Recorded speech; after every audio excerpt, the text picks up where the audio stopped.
Muy buenas tardes, una vez más es un gusto saludarlos.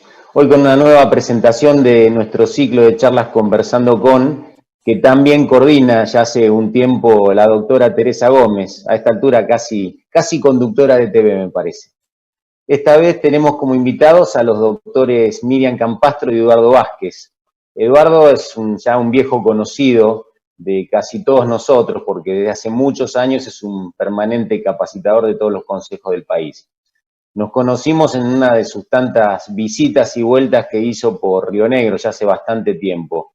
Y ahí realmente comenzamos una muy fluida relación personal e institucional. Así que un gusto tenerte, Eduardo. A Miriam también es una conocida de hace un tiempo, pero voy a dejar que la presente Sergio Pantoja. Así como la charla que tenemos hoy, que es uno de los temas que más rating suele tener entre los contadores públicos. Así que Teresa, Miriam, Eduardo, Sergio, los saludo, les agradezco su presencia. Estamos muy felices, muy contentos que estén con nosotros. Y bueno, a todos ustedes que están del otro lado, aunque hoy estamos todos del otro lado, muchas gracias una vez más por acompañarnos y por estar con nosotros. Así que Sergio, adelante, presentanos a Miriam, contanos de la charla de hoy, por favor.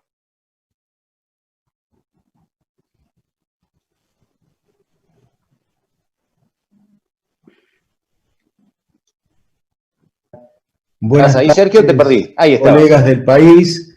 Tal como lo dijo Silvio, para nosotros es muy importante el desarrollo de este tipo de actividades de capacitación. Continuar con este ciclo de charla propuesto por Teresa, que en esta ocasión nos convoca para analizar liquidación de impuestos a las ganancias e impuestos a los bienes personales.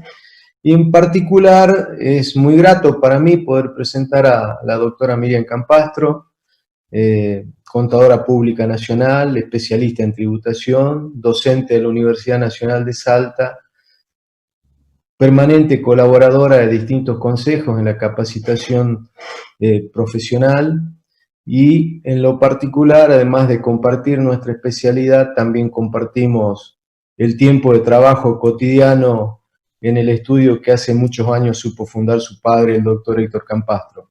Así que muchas gracias, Miriam. Y dejo a Teresa para que pueda empezar con la charla. Hola, ¿qué tal? ¿Qué tal a todos? Bueno, a ver, ustedes saben que lo que a mí más me emociona de FAPSE es el sentido federal. FAPSE representa a 24 jurisdicciones y la intención de estas charlas fue siempre esa, que todas las jurisdicciones estén presentes. Miriam para mí representa no solamente un altísimo grado de amistad, sino años de conocerla, de conocer a su papi, una gran persona. Eduardo es en mi vida el aeropuerto de Neuquén. El aeropuerto de Neuquén con un vuelo que como corresponde salía a 9:30 de la noche, y terminó saliendo a las 2 menos 10 de la mañana. Por supuesto que no había mesas. Y de golpe veo un gentil caballero que me hace seña para que me siente con él. Gracias a Dios era Eduardo, con quien nos conocíamos de vista. Así que a ambos les agradezco muchísimo que tratemos un tema tan sencillo, tan sin inconvenientes, como es la liquidación anual de ganancias y bienes. Bueno, empiezo con Miriam. Vamos a tratar el impuesto a las ganancias, Miriam. Perfecto. Hola, Teresa.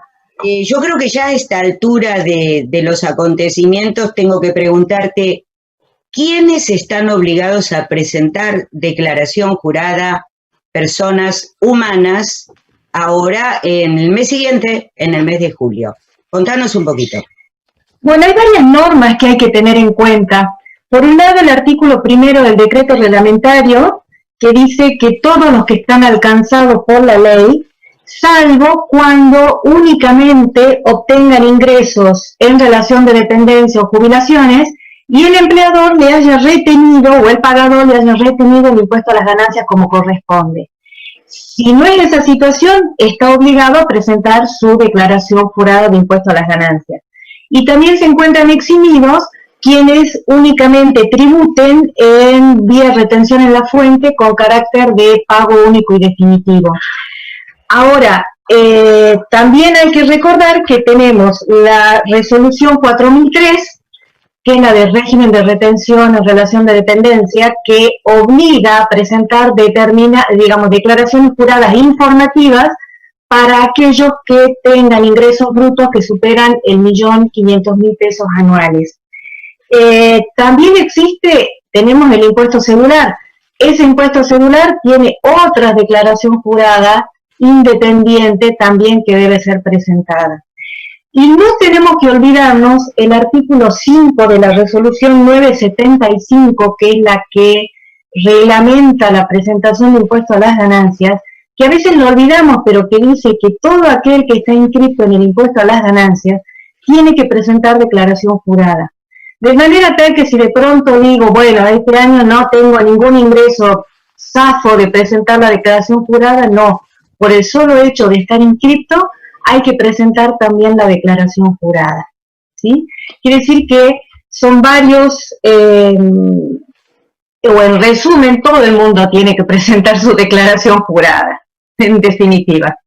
Bueno, a ver, hay que tener claro algo, ¿no? Que la ley penal tributaria en el artículo 1 define el delito de evasión de dos formas, por comisión y por omisión.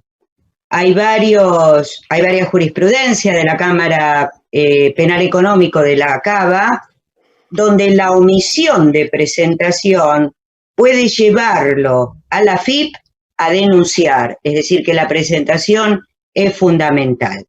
Te pregunto, finalmente, ¿qué fecha tenemos que presentar? Finalmente. Bien, yo te contestaría, dime qué declaración quieres presentar y te diré cuándo lo tendrás que hacer. ¿Por qué? Porque si se trata de la que yo llamo declaración general, o sea, para el que esté inscrito en impuesto a las ganancias, la presentación va de entre los días 24, 27 y 28, según terminación de quit de julio, y el pago el día siguiente. Quiere decir que si la quit es 0, 1, 2 y 3, vence el día 24 de julio, pero el pago el 27. Si la quit es 4, 5 y 6, vence la presentación el 27 y el pago el 28. Y si la quit es 7, 8 y 9, la presentación es el día 28 y el pago el 29. Pero si hay que presentar el impuesto celular, la declaración jurada vence un día después, es decir, quit 0, 1, 2 y 3 el 27, el 28 y el 29, pero el pago no es al día siguiente, sino el mismo día del vencimiento, ¿sí? Entonces, para la celular el vencimiento y pago 27, 28 y 29. Ahora, si está obligado a presentar la declaración jurada de la Resolución General 4003, es decir, la informativa, todas vencen el día 31 de julio. ¿Qué es lo que hay que tener en cuenta?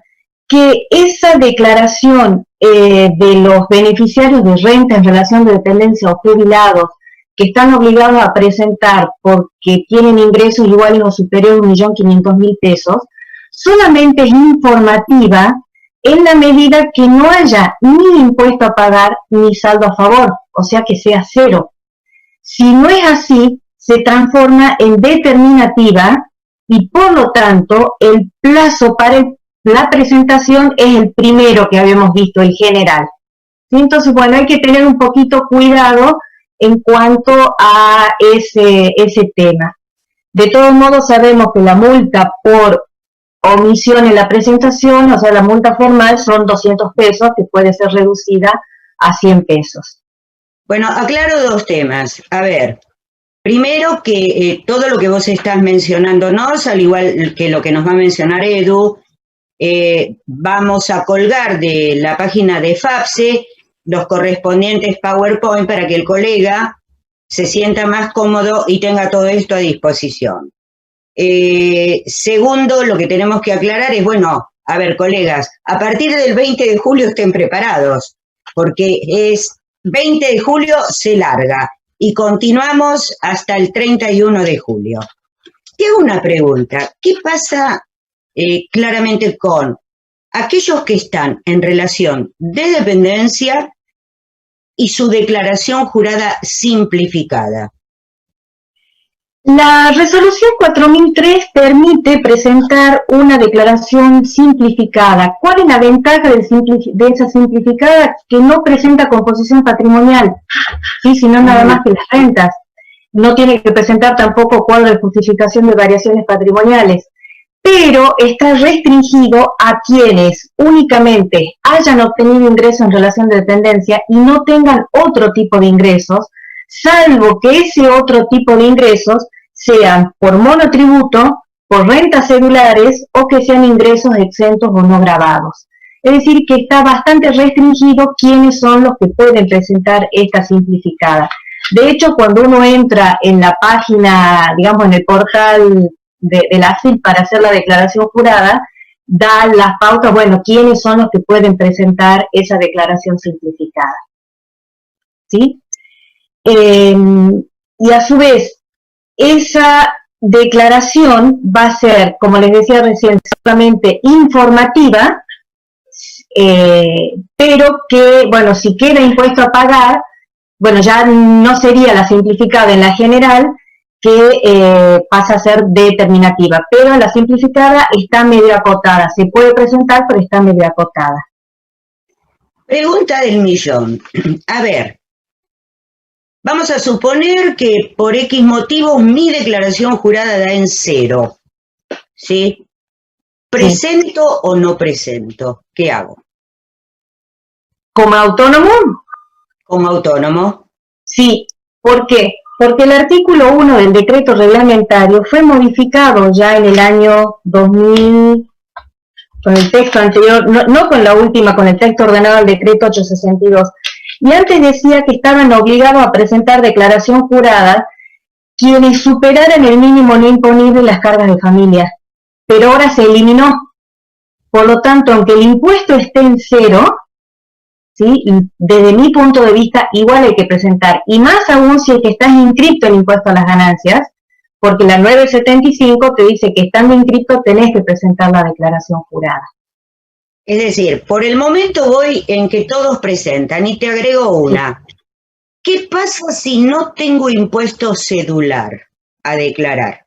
¿Presento? Bueno, sí. Presento. Si no hay impuesto cedular, recordemos que el año pasado, cuando salió todo el tema del impuesto cedular, la resolución 4468 dijo, todo aquel que presente su declaración jurada por impuesto cedular va a quedar automáticamente inscripto en el impuesto.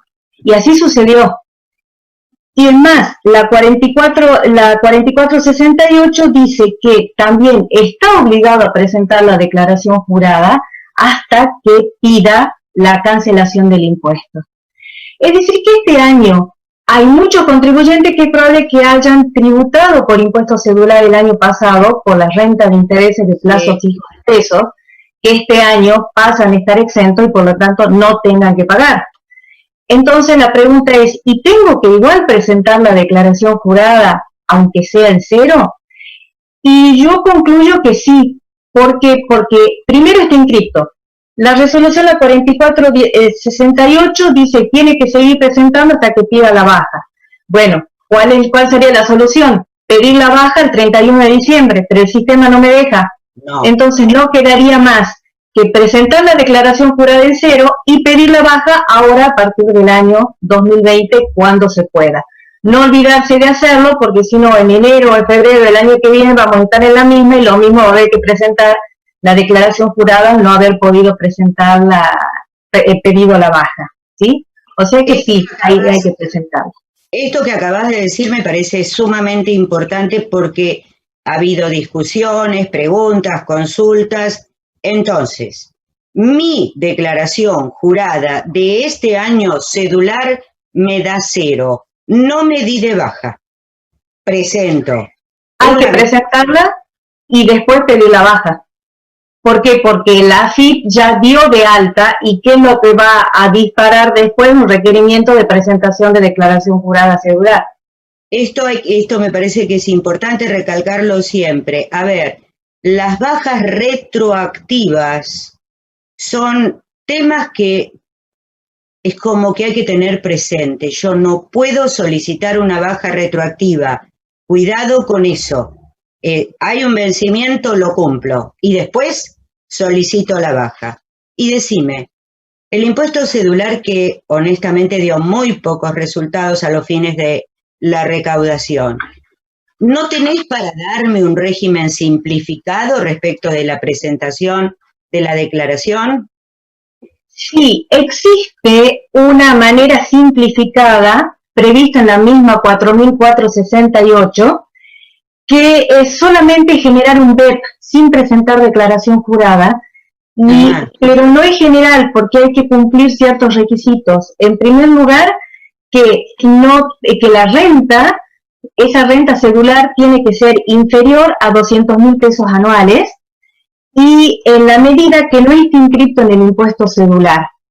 Ahora, lo que decimos, bueno, pero si yo en el 2018 pagué por el régimen simplificado y la norma decía que automáticamente me va a inscribir, no, dice, la norma también prevé, si usted ingresa por el régimen simplificado, no le vamos a dar de alta automáticamente en el impuesto cedular.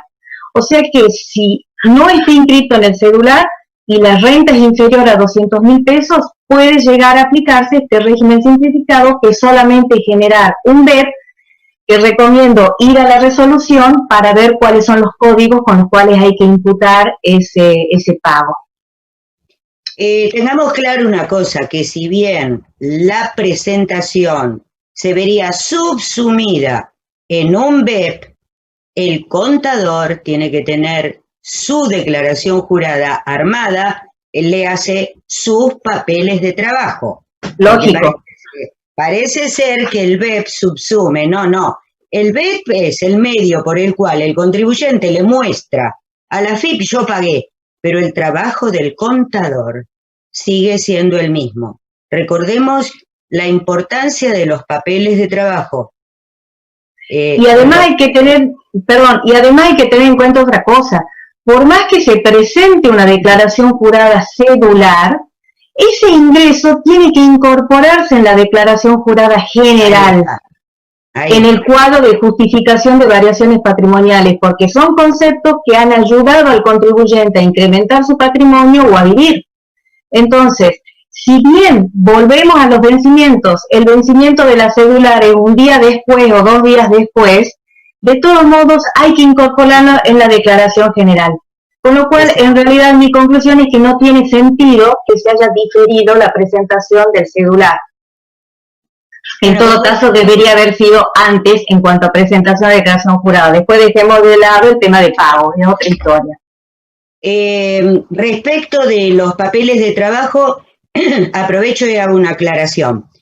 FAPSE tiene una vieja comunicación, la A65, firmada por el colega Urriza, donde habla de la privacidad de los papeles de trabajo. Si bien él hace referencia a lo que tenga que ver con los papeles de trabajo del auditor, yo lo hago extensivo, ¿no? Los papeles de trabajo que un colega puede mostrar en una inspección son los papeles de trabajo del aplicativo, los que surjan del aplicativo, los que tengan derecho de autor del colega son propiedad privada. Cuidado con ese tema porque a veces AFIP dice, y papeles de trabajo. Para mí papeles de trabajo son los que me salen del propio aplicativo. Lo que tenga derechos de autor, elaboración, son papeles privados del contador. Esto es un lindo tema para pelearnos en reuniones siguientes, ¿no? Porque no hay un consenso entre los organismos de recaudación y lo que pensamos los matriculados. Decime, aparte de presentarme la declaración jurada, ¿tenés algún plan de pagos para ofrecerme? Porque estamos deprimidos. Complicado. El único plan de pagos vigente es el de la 4057. La 4057, que era la antigua, si no me equivoco, 983, que establece un mini plan con un anticipo y un pago en cuotas. a un máximo de 3 cuotas. Pero para poder acceder a ese mini plan, es decir, la cantidad de cuotas y el pago a cuenta va a estar supeditado a la categoría CIPER del contribuyente. ¿Sí? De manera tal que, por ejemplo, el que está en categoría A va a tener un pago a cuenta del 25% y el saldo pagado en 3 cuotas. Y el que está en una categoría C y D del CIPER, o sea que no tienen muy buena calificación, va a tener que hacer un pago a cuenta del 50% y una sola cuota. Y esa cuota tiene una tasa que varía todos los meses, que se fija en función de la tasa nominal anual, bueno, al día 20, todavía creo que no está publicada en AFIP cuál sería la de julio, pero para el mes de junio ha sido fijada en el 2,15% mensual. Sí, pero tiene también limitaciones. ¿Por qué? Porque se puede acceder a este mini plan desde el primer día del vencimiento de la declaración jurada, que sería el 1 de julio, pero hasta el 31, hasta el último día del mes siguiente al del vencimiento de la declaración jurada. Quiere decir que hasta el 31 de agosto. Si por algún motivo no pude terminar la declaración jurada y la presento el 3 de septiembre y quiero hacer el plan de pago el 3 de septiembre, ya no tengo plan de pago. Entonces me pregunto, ¿y puedo entrar en el régimen general, en el plan de facilidades de pago general de la 4268? Y la respuesta es no, porque hay una norma en el artículo 3, inciso R, excluye específicamente a las obligaciones de impuesto a las ganancias y bienes personales que hubieran vencido en el mismo año calendario de presentación de la declaración jurada. En definitiva es, o pague de contado o acceda al mini plan de la 4057. No habría otra oportunidad, otra alternativa. A ver, a mí me parece que, pensando en voz alta, ¿no? ECABA o el AMBA está hablando de que se volvería a una restricción de actividades muy serias. Es decir, lo que se dice acá, volver a la fase anterior. Yo soy una defensora del CIPER, considero que el organismo tiene todo el derecho de calificar la conducta de cada contribuyente acorde a su cumplimiento. Me parece que respecto del plan de 3 cuotas, atento a la realidad que estamos viviendo, donde tenemos gran parte en cuanto a población y actividad, no en cuanto a territorio, afectadísima, como es la Cava y como es la provincia de Buenos Aires, me parece que el CIPER debería ser dejado de lado para este vencimiento de personas humanas. Creo que sería prudente que todos tuviéramos las 3 cuotas, con independencia del CIPER. La realidad económica es un artículo muy importante en la Ley de Procedimiento Tributario, pero la realidad económica es eso, realidad económica. Y la realidad económica de Argentina en pandemia y cuarentena es muy distinta para la que fue planeado el CIPER. A quien defiendo y a quien entiendo, pero me parece que sería prudente que todos, con independencia de su CIPER, para esta y como excepción, gozaran de las 3 cuotas. Bueno, vamos ahora a un tema calentito.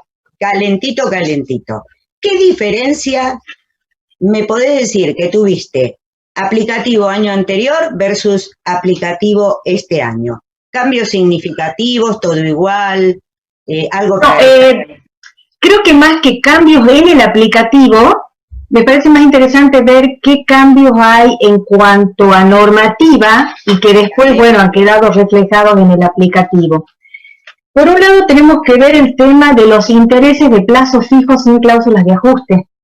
Ajá. La ley 27.541 reimplantó la exención del ex artículo 20, ahora 26H, de la ley de impuesto a las ganancias, pero no fijó fecha a partir de cuándo. Entonces empezó la gran controversia si era desde la publicación para todo el periodo, para el 2020, para cuándo. Bueno, finalmente pese a no haber ningún pronunciamiento formal al respecto, la AFIP aceptó que es aplicable para el año 2019, a partir del 1 de enero del año 2019. Por lo tanto, es más, en el aplicativo cedular no está prevista la gravabilidad de estos intereses al 5%. Por lo tanto, en definitiva, si bien no hay una norma que lo avale o un instrumento que diga específicamente, bueno, los usos y costumbres, o mejor dicho, la aplicación práctica hace también que esté exento. Lo que sí hay que tener en cuenta, lo que hacíamos hasta el año 2017, que esos intereses de plazo fijo, sin cláusula de ajuste, en pesos, ¿no? Sin cláusula de ajuste, están exentos, deben tenerse en cuenta en el cuadro de justificación de variaciones patrimoniales, como un ingreso exento. Y no nos tenemos que olvidar de esa norma que está en uno de los últimos párrafos del 26, que dice que hay que hacer una compensación entre intereses activos, que serían estos, intereses activos exentos, y los intereses pasivos que uno pretenda deducir en el impuesto a las ganancias. De manera tal que si los activos son mayores que los pasivos, van a estar exentas la diferencia, y si los pasivos son mayores que los activos, va a ser deducible esa diferencia también. Esta exención obviamente no es aplicable para los intereses en moneda extranjera o en pesos ajustables, los cuales siguen estando gravados por la renta cedular. Para el año 2019. En el 2020 se derogó el cedular y pasa al general, pero eso va a ser problema del año que viene, nos centremos en el 2019. ¿Sí? También se reimplantan ciertas exenciones vinculadas con intereses y resultados de compra-venta, de obligaciones negociables con oferta pública, de títulos públicos tanto en pesos como en dólares, que cotizan en bolsas o mercados autorizados por la Comisión Nacional de Valores. También se reimplanta la exención de los rendimientos y resultados por compraventa de cuotas parte de fondos comunes de inversión abiertos que coticen en bolsas o mercados autorizados por la Comisión Nacional de Valores, y también de rendimiento y resultados por compraventa de valores representativos de fideicomisos financieros que también coticen en bolsas o Comisión Nacional de Valores. Que tal vez no es, posiblemente lo que más tengamos sea el tema de fondos comunes de inversión. Sí, por supuesto. Otro aspecto que se nos presenta este año y que hace, yo creo que aproximadamente casi 30 años o 28 años no aplicábamos, es el ajuste por inflación impositivo. Todo un tema, todo un tema con esto. Todo un tema. Yo llegué a la conclusión que todo aquel que tiene menos de 45 años ni siquiera lo vio en la universidad. ¿Sí? Es nuestro caso. Obviamente. A nosotros nos contaron. Que existía un ajuste por inflación.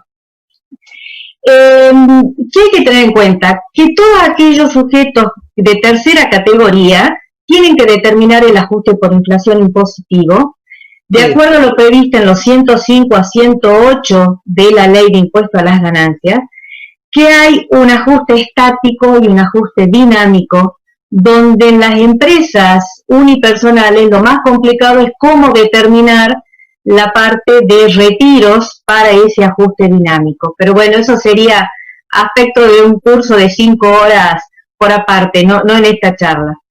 Pero, ¿qué es lo que hay que tener en cuenta? Que una vez determinado ese monto de ajuste por inflación, únicamente va a ser imputable a este ejercicio 2019 una sexta parte. Los sextos restantes se van a imputar de los ejercicios, a partir del ejercicio 2020, en un sexto, pero a valores históricos. Que puede ser, si el ajuste por inflación es positivo, es beneficioso para el contribuyente. Si es negativo, obviamente es perjudicial en la medida que sigue existiendo inflación. Pero otro aspecto práctico que hay que tener en cuenta, y sobre todo porque no se vino haciendo nunca, es que este resultado que uno está imputando, ya sea como positivo o negativo dentro de ese resultado impositivo de tercera categoría, no implicó ningún ingreso ni egreso de fondos. Y entonces hay que reflejar la incidencia de ese ajuste por inflación en el cuadro de justificación de variaciones patrimoniales. Porque recordemos, con el cuadro de justificación de variaciones patrimoniales, lo que estamos tratando de hacer es transformar la declaración jurada del contribuyente en movimiento de fondos del contribuyente, es decir, ver cómo hizo para vivir el contribuyente. Y si estoy declarando como ganancia, supongamos un ajuste por inflación positivo, eso no significa que le entró plata, con eso no puede decir que vivió. De la misma manera, si es negativo, si no hago algo, en realidad hice un gasto y cómo hago para justificar ese gasto. Entonces, hay que tener en cuenta la incidencia del ajuste por inflación impositivo dentro del cuadro de justificación de variaciones patrimoniales. Que dicho sea de paso, dentro del cuadro de justificación de variaciones patrimoniales no hay ningún ítem específico donde poner el ajuste por inflación impositivo. Habría que ver dentro del cuadro, dentro ya sea como no justificación o como justificación dentro de otros, incluirlo allí. También hay que tener en cuenta que en agosto del año pasado, el decreto 561 del año 2019 autorizó a incrementar la ganancia no imponible y la deducción especial en un 20% para quienes obtuvieran ingresos en relación de dependencia o, digamos, del 82 A, B o C de la ley de impuesto a las ganancias, que son rentas en relación de dependencias, cargos públicos, jubilaciones y similares. Después de la ley 27.541, ratificó la vigencia de ese decreto para el periodo 2019. Quiere decir entonces que también vamos a tener, dime qué calidad, si sos autónomo o estás en relación de dependencia, y te diré cuál es la deducción o la ganancia no imponible, la deducción especial que puedes computar. Es decir, que vamos a tener distintos montos de ganancia no imponible, según se trate de autónomos, según se traten de beneficiarios del 82 A, B o C de la ley de impuesto a las ganancias, y sabemos que quienes sean empleados jubilados de la Patagonia tienen también un régimen particular. De manera tal que mientras un autónomo computa como ganancia no imponible un monto de 85.800 pesos, quien está en relación de dependencia va a computar 103.018, por ejemplo. ¿Sí? Y en el material que se adjunta en la plataforma hay un cuadrito donde están cuáles serían los montos que se tomaría en cada situación. Debemos recordar que si bien no es nuevo, que en el caso de jubilados y bajo ciertas circunstancias, pueden reemplazar la ganancia no imponible y la deducción especial por un equivalente a 6 veces la suma de los haberes mínimos garantizados según la ley 24.241, ¿sí? Pero ¿cuáles son los requisitos? Que no perciban ningún otro tipo de ingresos, ni ser sujetos pasivos de bienes personales, salvo que tributen por un inmueble, casa, habitación. O sea que está medio restringido. Y vinculado con esto, un tip práctico al momento de cargar el aplicativo. Porque, bueno, no sé si a ustedes les pasa, pero uno arma los papeles de trabajo de determinada manera y después cuando va a cargar el aplicativo se da cuenta que hay que hacerlo de otra manera, entonces hay que cambiar los papeles de trabajo. En el aplicativo, en la página web de AFIP, tiene que hacerse una doble carga. Por un lado, lo que sería la ganancia no imponible y la deducción especial normal, y por otro lado, cargar lo que sería el incremento del decreto 561, bueno, después ratificado por la 27.541. Es decir, que hay que hacer una doble carga. En vez de decir, la ganancia no imponible es 103.018, hay que cargar por un lado 85 y por el otro 17. ¿Sí? Entonces, bueno, a veces algo que sirve al momento de la carga. Y cuando uno va cargando los datos de cuarta categoría, ahí va pidiendo, es jubilado, es de la Patagonia, o sea, porque ya va tomando, hay que ir marcando clics para que después habilite el cómputo de las deducciones personales correspondientes. Perfecto. ¿Qué pasó con automóviles? Contame. Nada, los automóviles seguimos exactamente igual desde hace, creo que son más de 20 años, con el monto máximo deducible de 7.200 pesos y la amortización hasta 20.000, ¿sí? Para Nada que más. use el automóvil, 7.200 pesos equivale a, en mi caso, en mi caso, 2 tanques y medio. Yo, mensual, ¿no? Claro, va, en todo el año, Claro. ¿sí? Mi Mercedes-Benz es chiquitito, entonces me alcanza para 2 tanques y medio. Claro, Quiero hacerle sí. una pregunta. A ver si vos recibiste estas proposiciones deshonestas. En el APORI, el cliente viene y te plantea, bueno, no, mire, contadora, usted no me puede decir que yo me puedo tomar solamente un sexto. Yo quiero que usted me tome la totalidad del APORI. Bárbaro. Digamos que la jurisprudencia en materia de APORI ha sido beneficiosa, porque realmente, desde Autos Candi para adelante, la jurisprudencia ha contemplado la incidencia del ajuste por inflación, o más que del ajuste por inflación, el hecho de no poderlo aplicar. En esa propuesta del contribuyente de tome la totalidad, ¿uno qué le puede contestar? Bueno, perfecto, vamos a la justicia, ¿sí? Ah, Sí. no, yo no voy a pagar honorarios y no voy a ir a litigar. Yo lo que quiero remarcar, a ver si coincidís conmigo. Supongamos que el cliente se hace responsable en su declaración jurada de tomar la totalidad del ajuste por inflación. Recordemos algo, la declaración jurada del cliente no es nuestra. Lo primero que tenemos que hacer es desprendernos del concepto de posesión de una DJ que no es nuestra. No es nuestra. Todo lo que el cliente me pide que yo haga, que yo refleje en un aplicativo, tiene que estar suscripto por el cliente. Pero sí voy a decirles mi opinión. No acepten jamás la posición de determinados clientes que dicen, impúteme todo el APORI, pero hágame un favor, que el fisco no se entere. Eso es una cosa gravísima.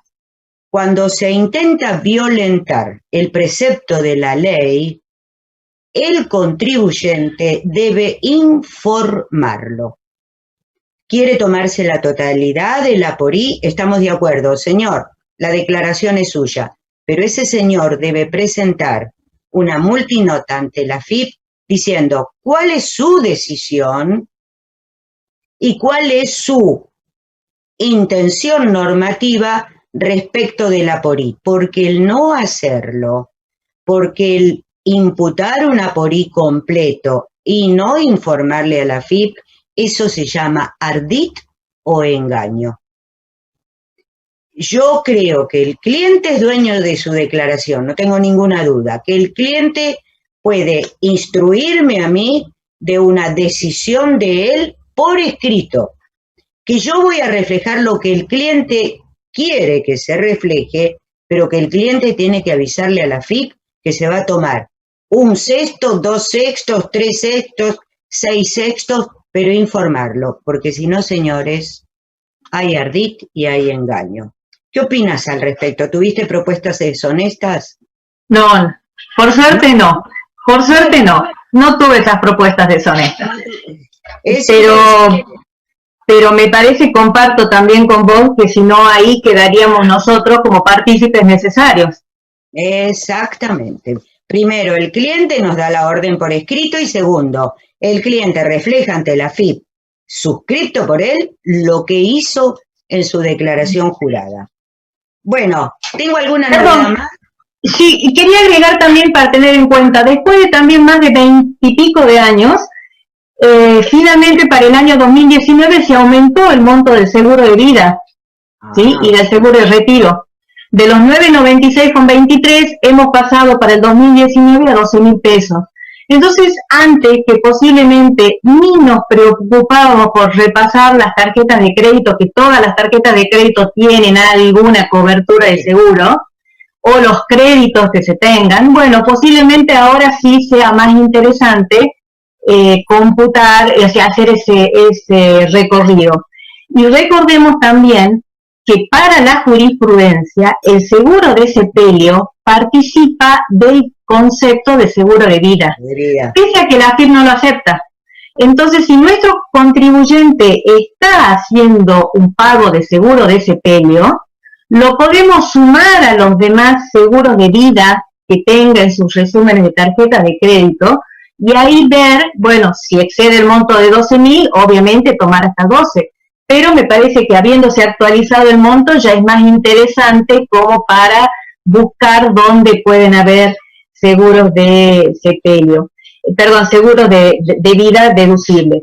Y también para el periodo 2019 y siguientes, por la ley 27480 se modificó, se incorporó un artículo 27 en la ley de impuesto a las ganancias que estableció una exención especial para las remuneraciones recibidas por guardias obligatorias de prestadores de la salud pública que presten servicio en zonas sanitarias desfavorables. ¿Sí? Habría que analizar si es que, algún contribuyente está dentro de esa situación.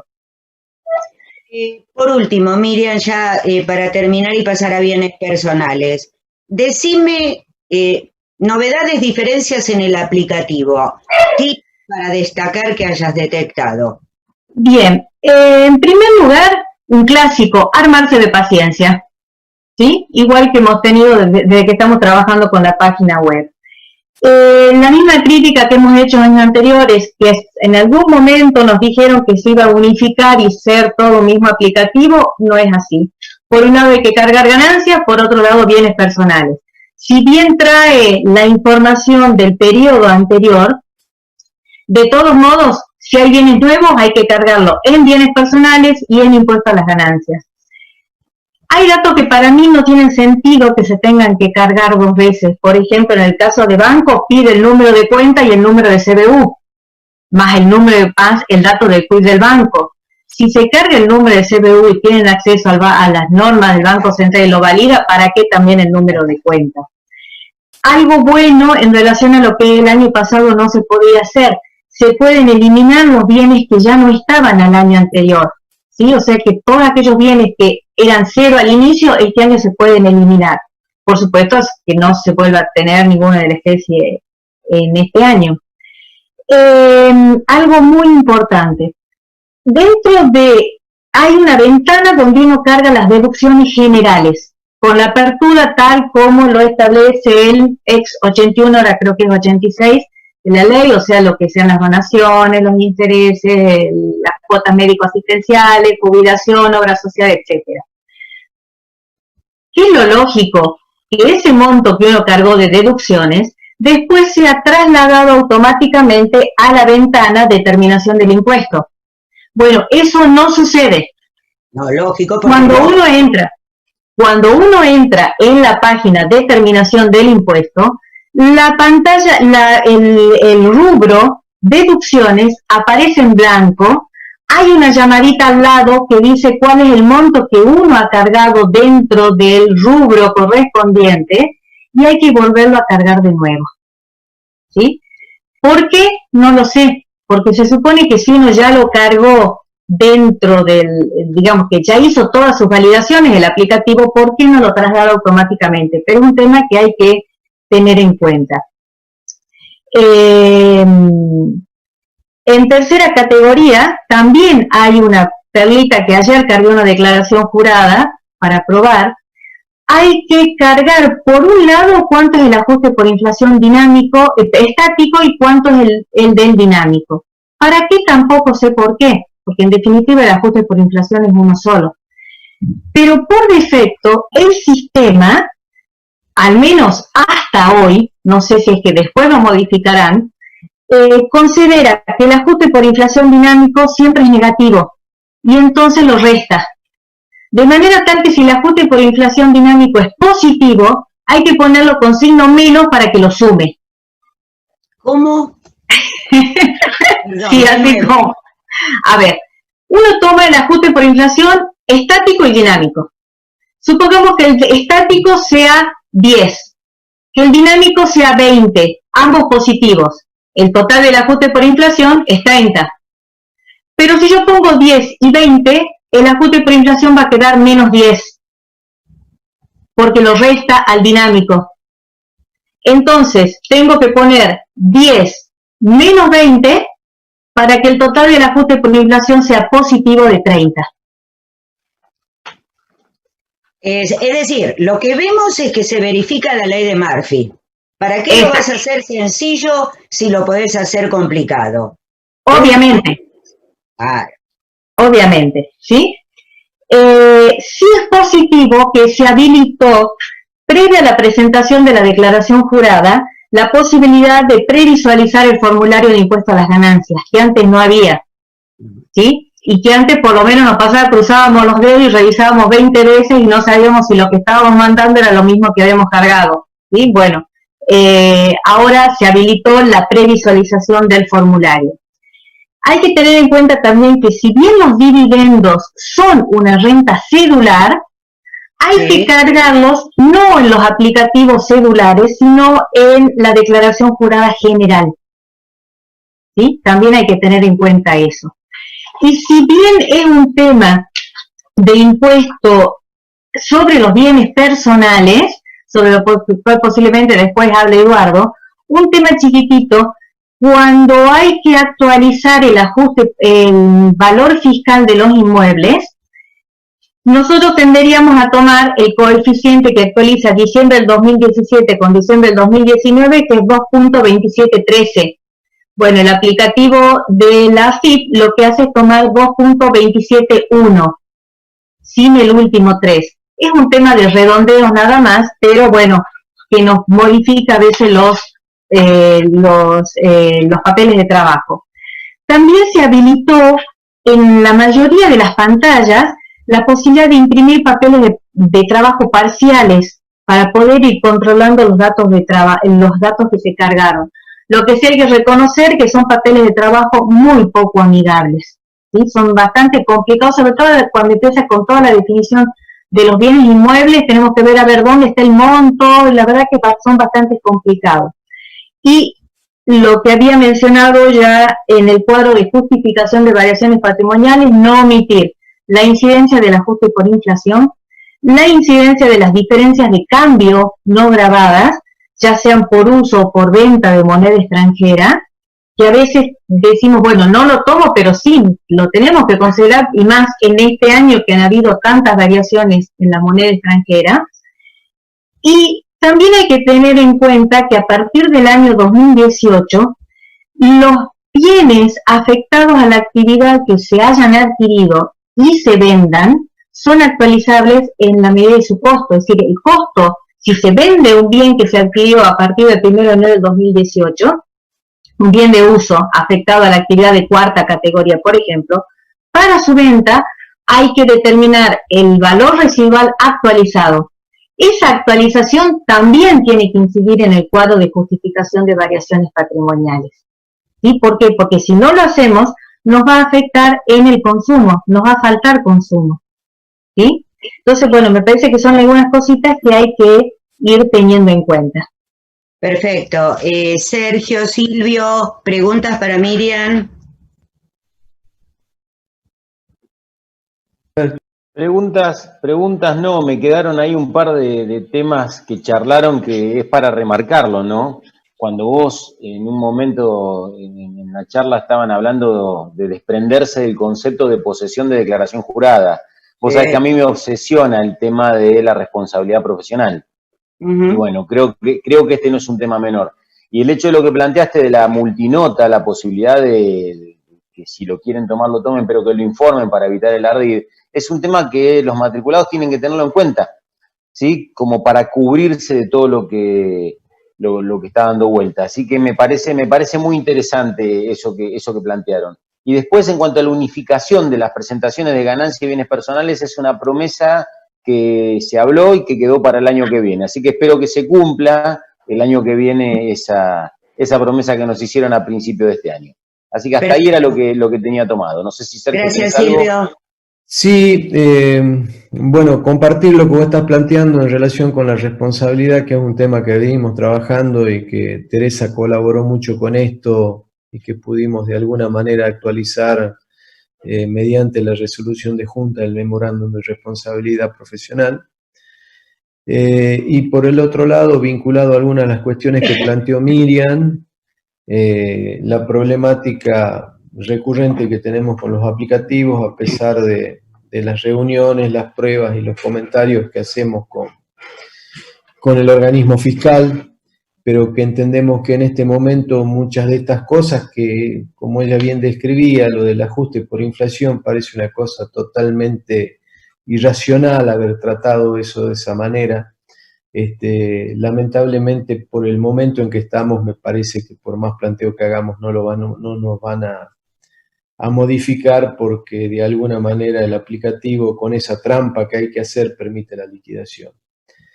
Luego hay un tema que planteabas en relación con la forma de pago del saldo de la declaración jurada, y este es un tema que lo conversamos informalmente ya con el organismo, porque se recordará que la 4057, en lo que hace impuesto a las ganancias para personas jurídicas, mediante una resolución que salió allá por el mes de mayo, que ahora no recuerdo el número, eliminó la condición del CIPER para que pudieran tener el anticipo y las 3 cuotas. Sí. Así que, bueno, vamos a reiterar esto en el sentido de que es necesario que para las personas humanas y sucesiones indivisas se adopte el mismo criterio, porque ya es un criterio adoptado por la administración, con una situación mucho más agravada, como bien lo has descrito vos, Teresa, donde, bueno, las medidas de aislamientos y demás nos están llevando a una realidad económica que nada tiene que ver con aquella en la cual se definió este índice de riesgo para categorizar a los contribuyentes. El otro comentario con relación a la renta financiera, como le llamamos, desde Federación el 8 de mayo pasado hicimos un pedido de aclaraciones de distintos conceptos a FIP, entre los cuales incluíamos la vigencia del artículo 33, que como bien se comentaba no estaba definida por la ley 27.541, y que a pesar de que por medio de una publicación en el ABC se dice que los intereses de depósitos a plazo fijo en pesos sin cláusulas de ajuste están exentos por todo el año 2019, pedíamos en aquel momento una norma, pedíamos algo que sea más que una respuesta del ABC, y lo reiteramos en el temario de espacio de diálogo para el día 25, para tener otro soporte que pueda tener un mayor sustento que la mera publicación de la consulta en el ABC. Y la última aclaración que quiero hacer es agradecerle a ustedes dos que me hacen conocer esto del ajuste por inflación, que es un tema que, como bien dijo Miriam, yo no había visto en la universidad. Bueno, claro, vos nunca estudiaste la RT6. No, yo empecé con las de 2 dígitos. Sí, claro, todas de 2 dígitos. Perfecto. Bueno, nos vamos al otro controvertido, como es bienes personales. A ver, Edu, yo creo que lo primero que tengo que preguntarte es, ¿me podés decir a qué alícuota está grabado el impuesto a los bienes personales? Pues ya me perdí, sinceramente me perdí. También hay un interesante power que se va a colgar de Eduardo, que tiene como particularidad ser muy lindos powers, ¿sí? Deberías ser solidario con todos tus colegas y darnos o una clase o hacerte cargo de.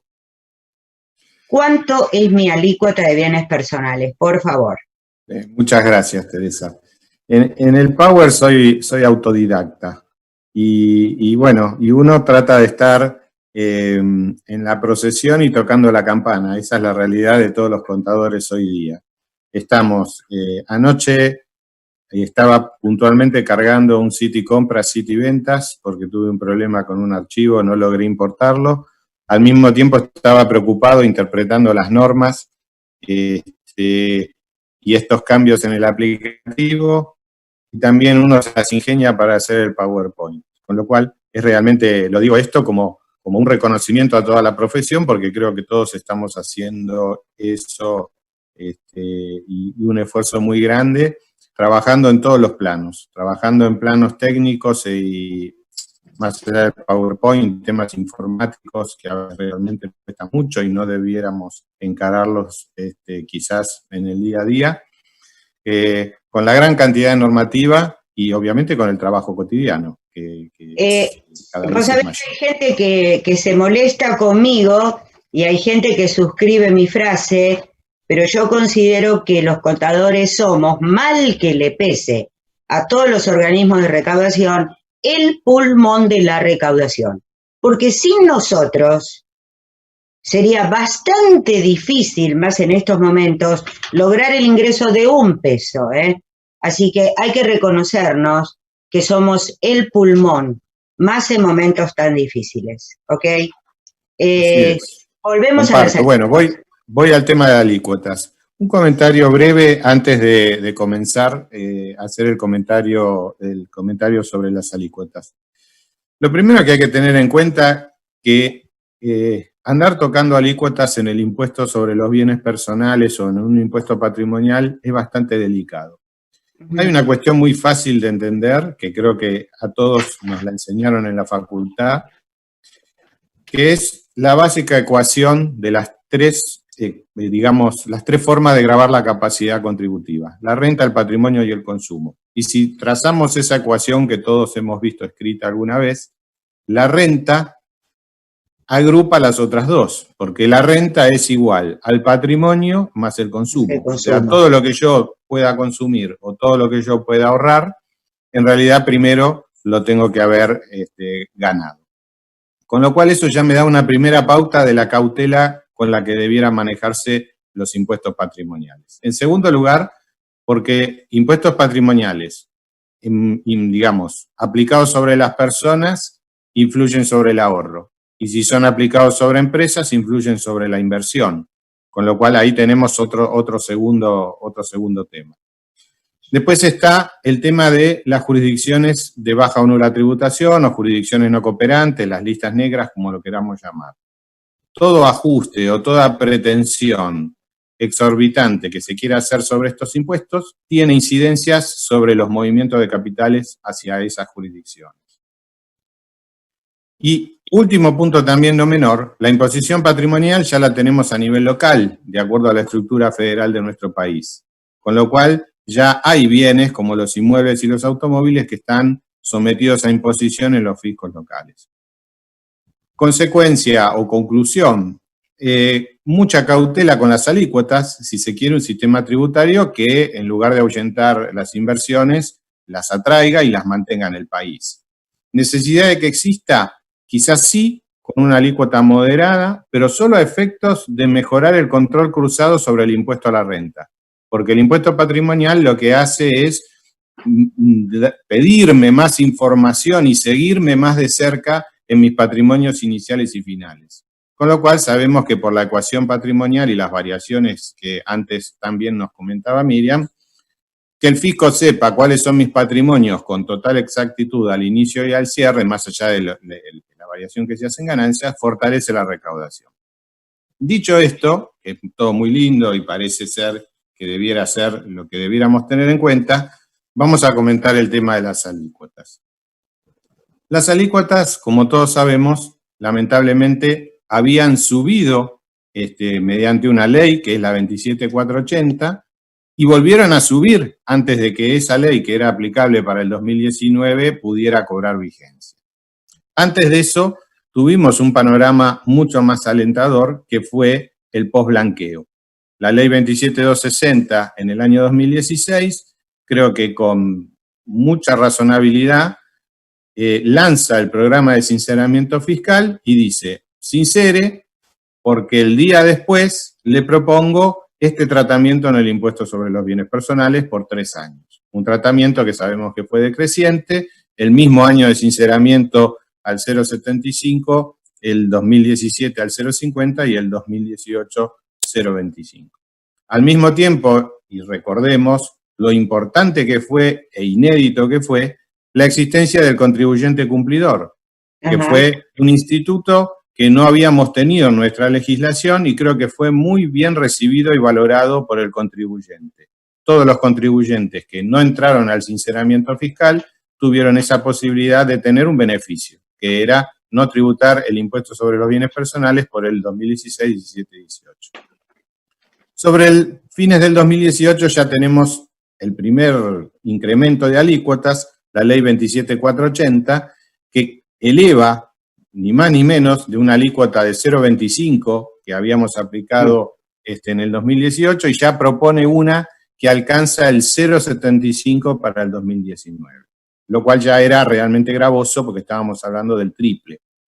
Pero la 27480, prevista para el 2019, no llegó a aplicarse nunca, porque si bien fue sancionada sobre fines del 18, también con tiempo para aplicar al periodo fiscal siguiente, sabemos que sobre fines del año pasado, la 27541, la Ley de Solidaridad, publicada el 23 de diciembre del año pasado, vuelve a cambiar las alícuotas.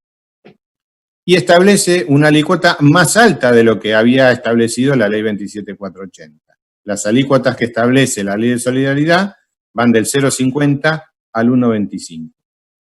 O sea, prácticamente estamos diciendo que en un periodo fiscal anterior pagamos el 0,25 y ahora podemos llegar a pagar el 1,25 en su tramo máximo, que además, en virtud de la progresividad, no es tan difícil de alcanzar. El tema no termina aquí, porque además la ley 27541 lo que hace es facultar al Poder Ejecutivo de la Nación a establecer alícuotas incrementadas para alcanzar de manera diferencial a los bienes en el exterior. Le da la facultad, y esta facultad es importante recordar que es por 2 años. Es decir, que todo lo que hoy podamos comentar sobre alícuotas agravadas y sobre repatriación, como vamos a ver después, no es ya pasó y repatrié o no repatrié y ya pasó para el 2019. Todo esto lo tenemos también para el 2020. Porque justamente la Ley de Solidaridad plantea la posibilidad de que el Poder Ejecutivo ejerza la facultad incrementando las alícuotas para los bienes en el exterior. El Poder Ejecutivo lo hizo también sobre fin del 2019, el decreto 99-2019, y efectivamente ejerció esa facultad para incrementar las alícuotas por 2 años, periodo fiscal 2019 y periodo fiscal por 2020. En conclusión, tenemos una alícuota, una escala para los bienes del país que oscila entre 0,50 y 1,25 y una alícuota para los bienes del exterior que va de 0,70 a 2,25. 2 comentarios que son realmente, antes de entrar, cómo aplicar esas alícuotas. Algo que ya nos llamó la atención cuando vimos la publicación del decreto. La primera tabla, las alícuotas que se aplican para el país, son las que hemos visto siempre, porque son lo que se llama progresividad por escalas. Quiere decir que uno va tributando la alícuota correspondiente a cada tramo de la escala. Pero, sorprendentemente, cuando tomamos la tabla que publicó, que prevé el decreto del Poder Ejecutivo, vemos que las alícuotas para los bienes del exterior no están establecidas en una progresividad por escala, sino en una progresividad por clases. A mí me llamó mucho la atención y, de hecho, demoré bastante en procesar y entender que habían hecho efectivamente lo que habían hecho. Y es así. La segunda escala, la que se utiliza para bienes en el exterior, está construida por clases. Quiere decir que uno se encuadra en el renglón correspondiente, pero toda la totalidad de la base imponible queda sujeta a la alícuota que tiene a la derecha, por hacer un gráfico con el dedo, cuando uno se encuadra en una de esas escalas. Entonces, esa es una cuestión, digamos, de doble comentario crítico desde mi parte. En primer lugar, por el incremento desmesurado de las alícuotas, y todo esto estamos hablando fue mucho antes de la situación de aislamiento y de cuestión, digamos, de salud pública. Y por otro lado, la diferenciación en cuanto a que son dos escalas, una construida con progresividad por escalas y la otra bajo el sistema de progresividad por clases. Te hago una pregunta, Edu. Vos dijiste repatriación. ¿Qué es repatriación? Porque yo tuve un solo pedido de un solo cliente en el estudio. No sé si vos vendiste repatriaciones, porque realmente no entiendo qué intentó hacer el legislador con el criterio repatriación. ¿Qué es repatriar? Bien, el decreto del Poder Ejecutivo, el que mencionábamos recién, que en ejercicio de la facultad delegada por la ley incrementa las alícuotas del impuesto por 2 años, al mismo tiempo, y también en mandato de la ley, permite evitar la aplicación de las alícuotas gravadas cuando el contribuyente proceda a hacer una repatriación de activos financieros del exterior. Ahora vamos a comentar un poco más al respecto. Me quedo con tu comentario, si hubo o no hubo repatriaciones. En mi caso personal tuve una sola repatriación, de un caso, diría, muy, muy excepcional, porque era un contribuyente que tenía activos financieros en Australia. Normalmente los contribuyentes no tienen activos financieros en Australia, pueden tener activos financieros en países, en algún país europeo, en Estados Unidos, en Uruguay, que son las plazas más habituales. Cuando uno encuentra una persona que tiene activos financieros en Polonia, en Australia o en algún país, digamos, de esa naturaleza, siempre obedece a cuestiones históricas de ese contribuyente, no a decisiones de ahorro. Puntualmente en este caso, este contribuyente ha trabajado durante muchos años en Australia, había comprado un inmueble, había tenido, digamos, unas inversiones financieras, producto de su trabajo en Australia que habían quedado ahí, y bueno, ahora en una cuestión de decisión familiar y de cuestiones, digamos, de su descendencia, decide traer, pero decide más de la repatriación. Yo creo que ahí influyeron otros factores, que era la necesidad de hacer algo con ese patrimonio a efecto de sus hijos. Con lo cual, por eso digo, es un caso muy, muy puntual y fue el único caso que tuve, más allá de que me esforcé muchísimo en comunicarle a todos los clientes cómo funcionaba el esquema de la repatriación y también lo gravoso que iba a resultar el impuesto en la medida que no repatriaran. O sea, el impuesto va a resultar gravoso aún para los que hagan la repatriación, justamente por la diferencia de alícuotas que hemos comentado, pero ni hablar, prácticamente se duplica para respecto de las alícuotas normales o aquellas que se toman si uno hace la repatriación, prácticamente se duplica si tomamos la alícuota agravada. Con lo cual, casos hubo muy pocos porque creo que faltó también difusión, faltó aclaración, poco también porque acá es verdad que ya los plazos cayeron dentro digamos, del aislamiento preventivo obligatorio, con lo cual, como vamos a ver después, el tema de las cuentas, etcétera. Pero bueno, volviendo al tema, ¿qué es lo que se puede repatriar? Y esto también fue una limitante muy importante. Se pueden repatriar activos financieros. Y eso, lamentablemente, digo lamentablemente porque si hubiese sido un poco más amplio el alcance, a lo mejor hubiese tenido otros efectos. Pero ya la ley lo circunscribe a que lo único que se puede repatriar es activo financiero. Y la ley tiene una definición de qué se trata por activo financiero. Básicamente, para no entrar en toda la enumeración, es tener dinero depositado en una cuenta en el exterior o tener diversos instrumentos financieros en el exterior, títulos, acciones, incluso, digamos, la ley habla de derechos inherentes en carácter de beneficiario o fideicomisario. Ahí se planteó toda una duda, si lo que estaban diciendo era que ahora en bienes personales iban a gravar los fideicomisos, cosa que obviamente no es así. en general la doctrina entendió que lo que estaban diciendo era que si el producto de alguno de esos instrumentos financieros estaba dentro de un fideicomiso y era, digamos, realizable, eso era repatriable. Bueno, o sea que hay que repatriar activos líquidos o activos que se puedan vender y hacer líquidos. Ese es el primer problema. Hay gente que tiene inmuebles en el exterior y no tiene una gran cantidad de activos líquidos que, como sabemos, el monto que hay que repatriar tiene que alcanzar el 5% del total de los bienes en el exterior. Con lo cual hay que tener una liquidez suficiente equivalente al 5% de todos los bienes, porque lo único que es repatriable es el activo financiero.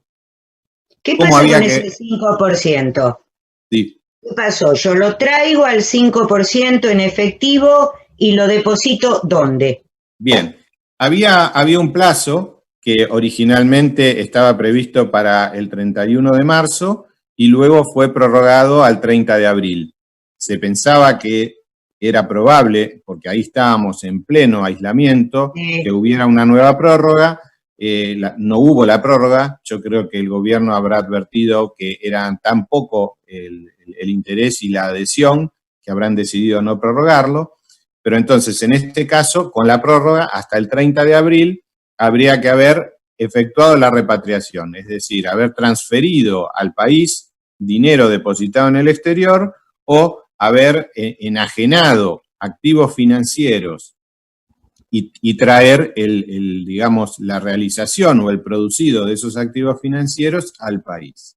Todos esos activos financieros tenían que estar al 31 de diciembre del 2019. No podían ser activos financieros que hubieran aparecido por el desenvolvimiento de los negocios con posterioridad.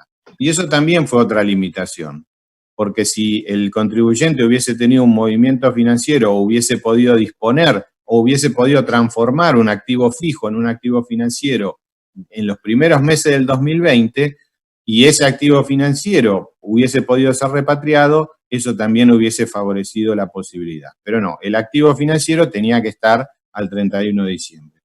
La repatriación es traer ese dinero, dejarlo en una cuenta que el Banco Central emitió 3 circulares.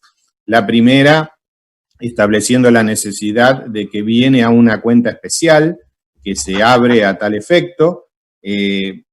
Luego tuvo que aclarar una serie de cuestiones que, digamos, eran fundamentales. Los casos originados en el blanqueo de todos aquellos contribuyentes que habían, en virtud de lo que permitía el blanqueo en el 2016, habían blanqueado cuentas que estaban a nombre de sociedades en el exterior a título personal. Recuerdan que eso se podía hacer en el artículo 38 de la 27260, con lo cual, bueno, tenemos una segunda circular que recepta esa situación, porque obviamente la primera circular circunscribe a que la plata sale de una cuenta a nombre de Eduardo Vázquez y llega a una cuenta de repatriación especial a nombre de Eduardo Vázquez, lo que obviamente en la mayor cantidad de los casos de blanqueo no iba a poder ser así.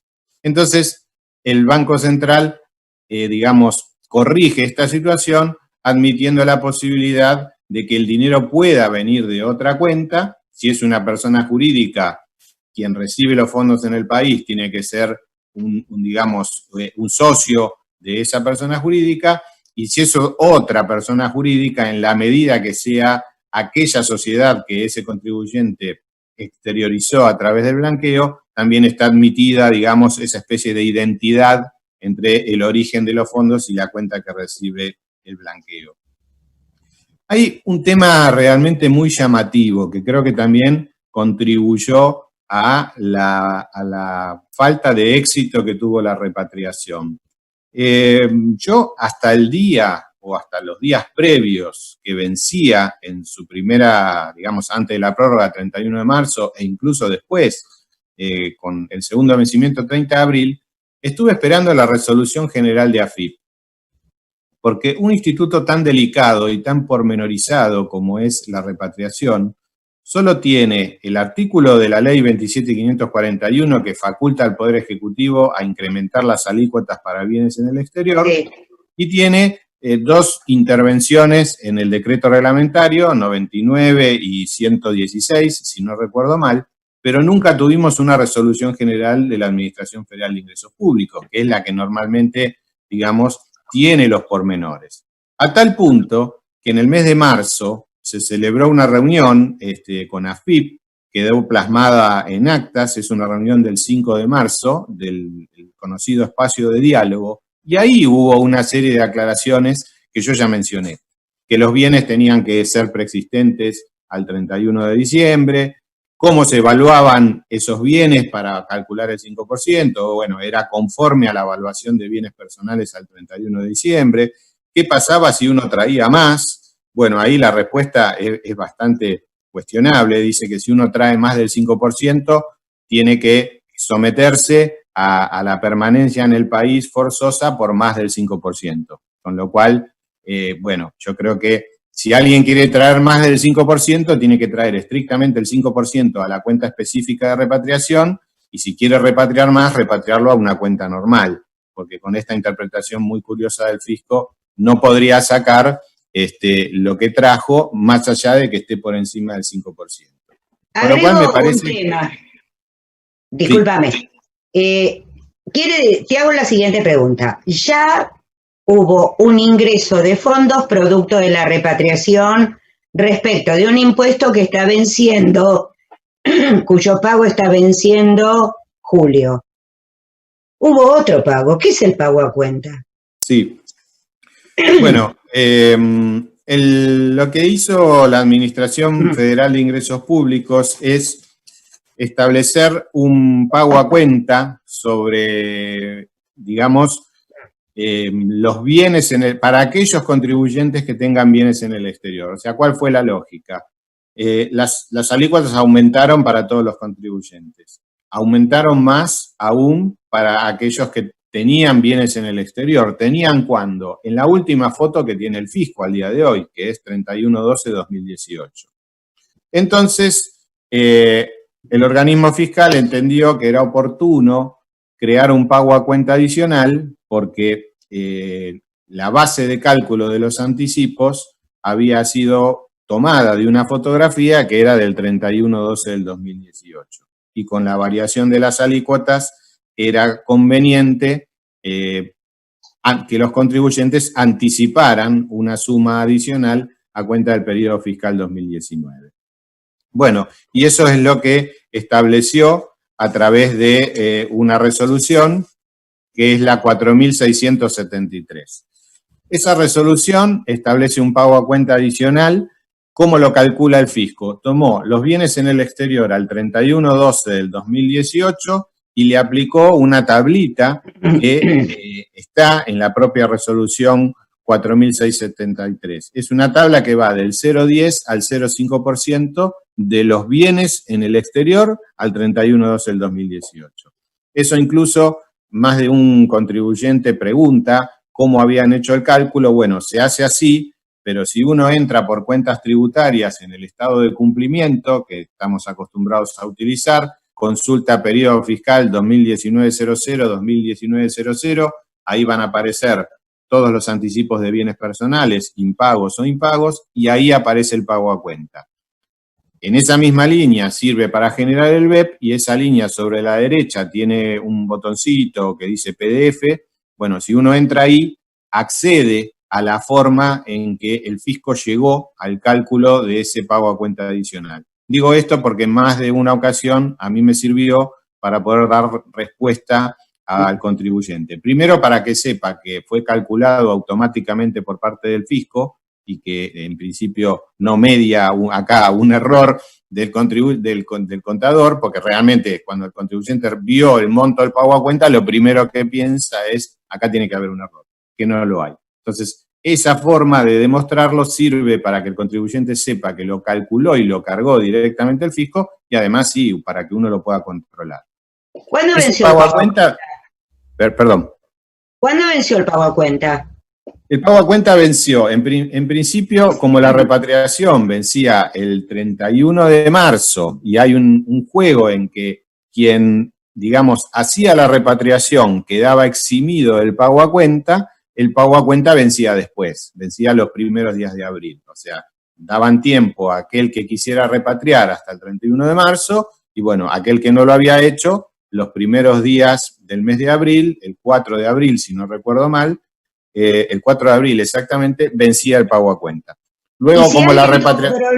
Perdón, y si alguien tuvo problemas producto de la pandemia, de la cuarentena, del aislamiento, y no pagó el pago a cuenta. Bueno, yo diría que hay muchísima gente. En los casos que yo he advertido, son la mayoría. A pesar de que el pago a cuenta luego se corrió, porque como se corrió la fecha de repatriación de fines de marzo a fines de abril, el pago a cuenta terminó venciendo los primeros días de mayo. Pero la gente los primeros días de mayo estaba también en total aislamiento, estaba sin poder trabajar, con lo cual la pregunta que yo recibía era cuál era la consecuencia de no pagar ese pago a cuenta, dada las otras prioridades de tipo, digamos, personal o profesional o comercial en algunos casos, u otro tipo de compromisos a afrontar que tienen los contribuyentes. A lo cual, bueno, se les respondió a todos que si no ingresaban el pago a cuenta, iban a devengar los intereses resarcitorios correspondientes, y que en principio, bueno, de no pagar el pago a cuenta, obviamente iban a tener que pagarlo, además de los intereses resarcitorios por no haber pagado, iban a tener que pagar más en la declaración jurada final.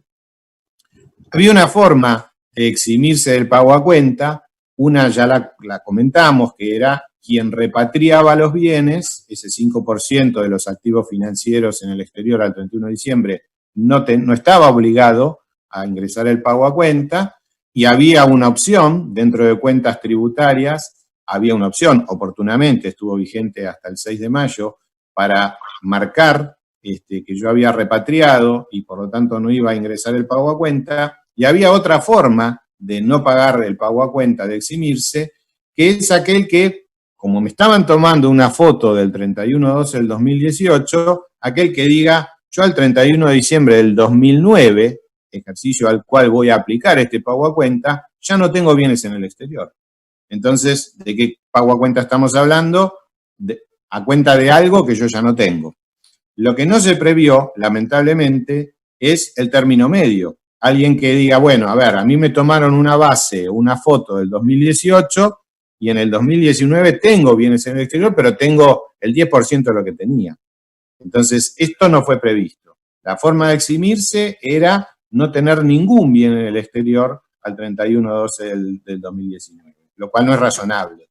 Tendría que haber habido alguna posibilidad de graduar el pago a cuenta en función de otro parámetro. La gente no lo pagó, o en gran parte no lo pagó, el que pudo lo pagó, con lo cual luego pagarán los intereses resarcitorios. Y el sumario del artículo 45. Y el sumario del artículo 45, porque sabemos que los anticipos... el pago de impuestos a través de la falta de sumario del artículo 45. Lo que pasa que realmente, si la naturaleza del ilícito tributario es penal, porque lo dijo la Corte y lo reafirmó la Corte, acá hay una causa de justificación. Es decir, que la punibilidad se vería limitada por la causal de justificación, que es la propia pandemia, ¿no es cierto? Bueno, producto de la hora, te llevo a dos temas. Valoración de inmuebles y decirme si puedo deducirme incobrables en bienes personales. Dos temas que me... Muy cortito. En materia de incobrables, no hay previsiones en la Ley de Impuestos sobre los Bienes Personales para determinar cuándo un crédito puede ser incobrable y por lo tanto no gravarlo en la declaración. Pero la Ley de Impuestos sobre los Bienes Personales remite en todos los aspectos no previstos a la Ley de Impuesto a las Ganancias. Con lo cual, yo creo que habría que remitirse a las disposiciones de la Ley de Impuesto a las Ganancias, y sabemos que la ley también tiene en su propio articulado disposiciones al respecto y también en el decreto reglamentario los índices de incobrabilidad. Ciertamente esos índices se aplican a la tercera categoría específicamente, pero creo que la única solución es incursionar por ese camino para tratar de dilucidar cuándo un crédito pueda ser considerado incobrable, fundamentado en las normas de impuesto a las ganancias que aplicaríamos supletoriamente al impuesto sobre los bienes personales para no gravar algo que tenemos alta posibilidad de no cobrarlo, no sería justo para el contribuyente. Te aviso que el fisco no acepta el tema, incobrables, me consta, la discusión es profunda y bueno, clientes que llevaban adelante esa discusión, sobre todo en grandes nacionales, han entrado en moratoria allanándose al criterio fiscal. El fisco no acepta, bueno, acá vendría el comentario a Malvestiti, ¿no? Ubilex non distinguere debemos. A ver, no está previsto, la ley no lo distingue, así que incobrables, el criterio fiscal es no aceptarlo. Coincido, es así.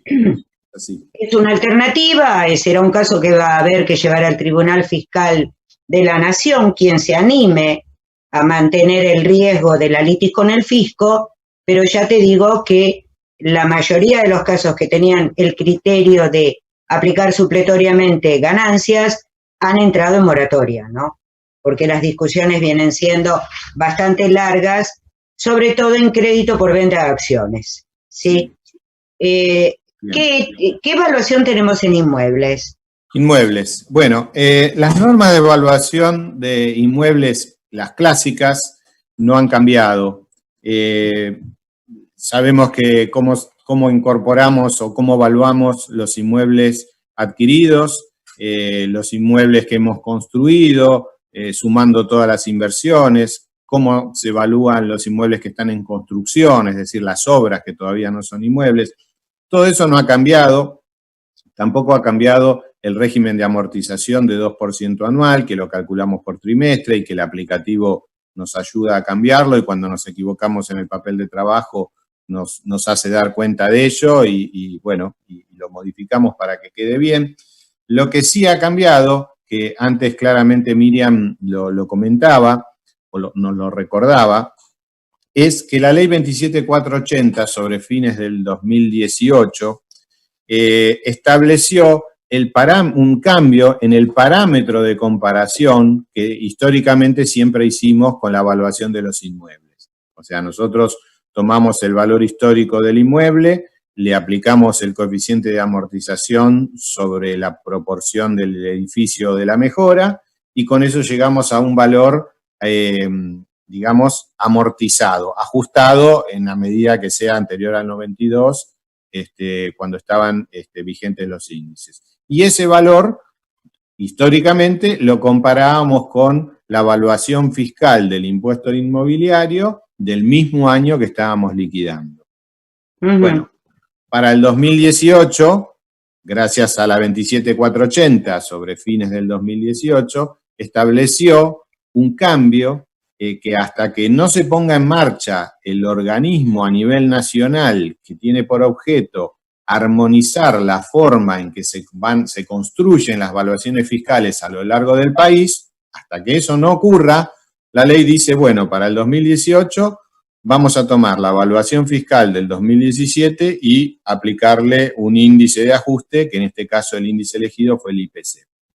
Y hasta que esto no ocurra, vamos a seguir igual, con lo cual, como todavía no ha sucedido y no tenemos ese resultado producto de este organismo que tiene que trabajar y armonizar la construcción de evaluaciones fiscales a lo largo de la Argentina, para el 2019 vamos a aplicar de vuelta una corrección por IPC de la evaluación fiscal del 2017. Y eso es lo que Miriam decía, que si uno hace la cuenta, digamos, tomando los índices de precios al consumidor de esos 2 años, se llega al 2,2713 y el aplicativo lo resume en 2,271. Es como que le corta el cuarto decimal, con lo cual hace que, digamos, modifiquemos los papeles de trabajo para que nos dé igual. Si no, cargamos todo, lo tenemos todo perfecto en el papel de trabajo y cuando vamos a cargar el aplicativo no nos da y por ahí pensamos que es otra cosa y es simplemente este cuarto decimal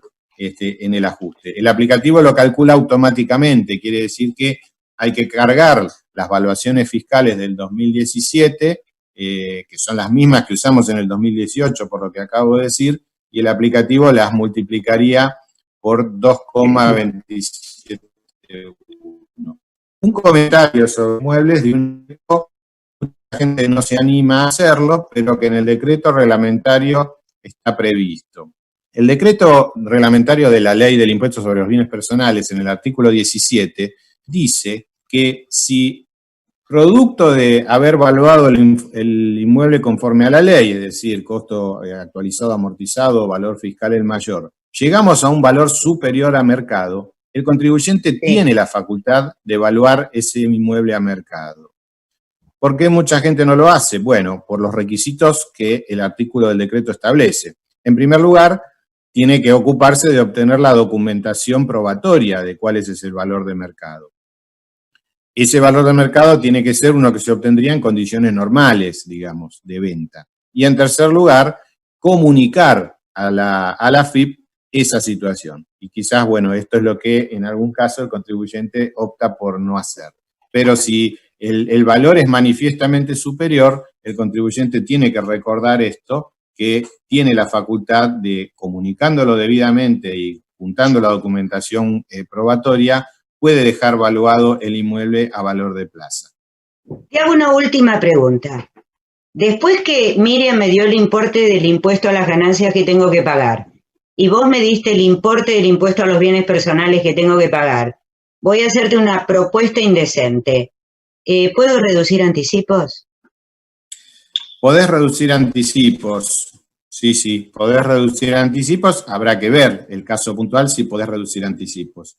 Esto es importante y yo creo que va a ser importante a partir de la declaración que se presenta en el 2019, porque el impuesto va a dar tan alto, realmente va a dar tan alto, e insisto, no solo por la alícuota agravada del exterior, sino por la escala normal que se aplica para bienes del país, que más de un contribuyente quizás comience a hacer algún tipo de distribución a nivel familiar, por ejemplo, más allá de optar en mudarse de algún activo gravado a un activo exento, lo que no es fácil, dada la situación económica del país, porque estamos hablando de mudarse a plazo fijo o a títulos públicos, pero sí llevar adelante, digamos, una reestructuración familiar, y eso da, sin ninguna duda, una necesidad de reducción de anticipos, porque puede haber un patrimonio que se vea, digamos, fraccionado en el caso de los hijos. Bueno, en ese caso hay que recordar la resolución, que es la 2151 del año 2006, que es la que establece el mecanismo que sabemos que se ejerce a partir del tercer anticipo, en términos generales, pero se puede ejercer a partir del primero, en la medida que uno determine que continuar con el régimen de anticipos precalculado se excedería en más de un 40% de lo que terminaría siendo su impuesto. Una cuestión curiosa para mí, que normalmente uno trabaja permanentemente con las normas y vive permanentemente con las normas, y con esto uno se da cuenta que tenemos arena en las manos y siempre algo se cae. Tenemos tantas normas que es como querer juntar la arena con las manos. Estás poético, Eduardo. Realmente estás poético. Lo confieso públicamente. O sea, yo en mi cabeza sabía, que esto lo tenía claro, que para ejercer una reducción había que hacerla antes del anticipo. O sea, supongamos que lo hacemos a partir del tercero inclusive. Bueno, yo sabía que antes de que venciera el tercero tenía que interponer la reducción de anticipos. Y eso me tenía aplicación a partir del tercero, porque lo hice antes en el cuarto y en el quinto. Pero yo pensaba que los anticipos 1 y 2, en este caso, el fisco me los iba a reclamar al valor previo antes de que yo ejerciera la reducción. Y leyendo detalladamente la norma dice otra cosa. Dice que esos anticipos van a ser ingresados con el importe de la reducción que yo he solicitado, más allá de que la he solicitado a partir del tercero. En lo que el fisco no claudica es en reclamarme los intereses resarcitorios de la diferencia entre lo que era el anticipo original y lo que es el anticipo que quedó reducido a efectos de el ejercicio de la opción que yo hice. Y digo que es arena entre las manos porque yo creo que esto lo había leído una enorme cantidad de veces y siempre uno encuentra alguna cosa más de la lectura o del comentario de un colega, que es fundamental hoy en día, y bueno, es como que uno no termina de sorprenderse y de aprender en virtud de la cantidad de normas y la complejidad de cada una de ellas. Yo lo que digo es que hay dos cosas que son sagradas. Una que le preocupa a Sergio Pantoja, que son los honorarios del agente fiscal. Eso es sagrado, Sergio.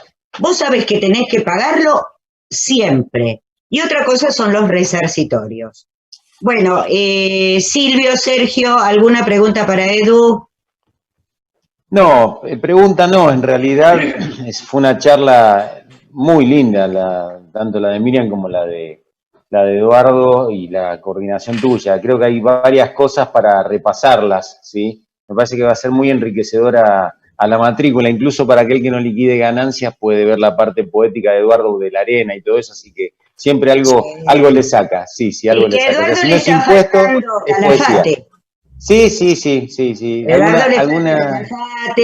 Porque Eduardo es viste, más precisamente de esa provincia. Sí, bueno, algún producto saca, así que muchísimas gracias a todos, a Miriam, a Eduardo, a vos, Teresa, siempre por la participación y por lo enriquecedor que es para los matriculados este tipo de charlas de café, como le decimos habitualmente. Sergio. Sí, nada más que agradecer la predisposición y la participación y el apoyo constante. Me parece que quedaron muchos tips muy prácticos para poder llevar adelante estas liquidaciones que siempre nos complican, digamos, demasiado con independencia de los problemas, sumando los problemas de aplicativos y las cuestiones normativas. Así que creo que es muy esclarecedora. Yo decir una cosa. Estamos viviendo momentos muy difíciles, ¿no es cierto? Pero a mí me gustaría, y con total humildad lo digo, que la AFIP observara la calidad de colegas que tiene nuestro país. Una Miriam Campastro, un Eduardo Vázquez y tantos otros, solamente menciono a ellos porque están acá presentes, el criterio federal que tiene la FAPSE. Y en vez de esos espacios de diálogo tan almidonados, por llamarlos de alguna manera, citara como colegas que somos, porque no olvidarse que los que están en AFIP son tan colegas como nosotros, citara a estos profesionales, los convocara para hacer lo mismo que hicimos acá, una charla de café. Pero tomar nota de la experiencia, porque, a ver, es tan importante consultar, es tan importante nutrirse de la práctica de un colega que me parece soberbio el no hacerlo. Bueno, gracias a todos, gracias por estar, gracias Miriam, te abrazo con el corazón, sabes cuánto te quiero, Edu, querido amigo, Silvio, Sergio. Nos estamos viendo el mes que viene, no sabemos si tal vez reiterando el tema o con alguna otra novedad. Muchísimas gracias por acompañarnos. Nos vemos. Gracias a todos, hasta luego. Gracias.